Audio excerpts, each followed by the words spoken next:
প্রতিদিনের মতো আজও গরুর হাটের খবর নিয়ে হাজির হয়েছি। আজ ঢাকার আকাশে মেঘ ছিল, সকাল থেকেই ঝরঝরে বৃষ্টি ঝরছিল। তা মনে করলাম যে এই বৃষ্টির দিনে গরুর হাট জমবে কিনা। তা জুমার নামাজের পরে বৃষ্টি ছিল না বললেই চলে। চলে গেলাম গরুর হাটে।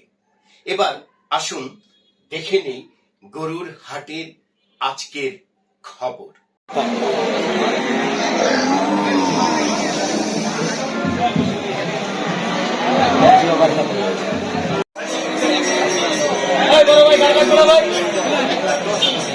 বাহ ভাই, কালারটা তো সেই কালার।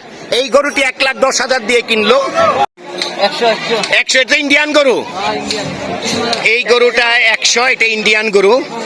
এই 1 লাখ টাকা দিয়ে এই গরুটা কিনলো। 1 লক্ষ টাকা দিয়ে এই গরুটা কিনেছে। 1 লক্ষ টাকা ইন্ডিয়ান গরু। 1,90,000 সহ, ছাউ সহ। এই যে এটার সহ 1,90,000 দিয়ে কিনলেন গরু এবং গাভী, এবং তার সাথে গাভীর সাথে ভাই এটা কত হইলো? কত? 88,500 টাকায় এই গরু। গরুর কালারটা অনেক সুন্দর, একদম কৃষকের গরু, একদম অর্গানিক একটা গরু, কৃষকের গরু। এটা 88,500 টাকা। ভাই মাওয়ার সাউ কত দিয়ে কিনলেন? হ্যাঁ ভাই, কত দিয়ে কিনলেন মাউ সাউ? 1,30,000। ও মাউ সাউ দুইটাই মিলে 1,30,000। আচ্ছা, মা আর ছা গরু এবং বাছুর দুইটা একসঙ্গে কিনলো 1,30,000 দিয়ে। এগুলো পালার জন্য নিচ্ছে গরুগুলো।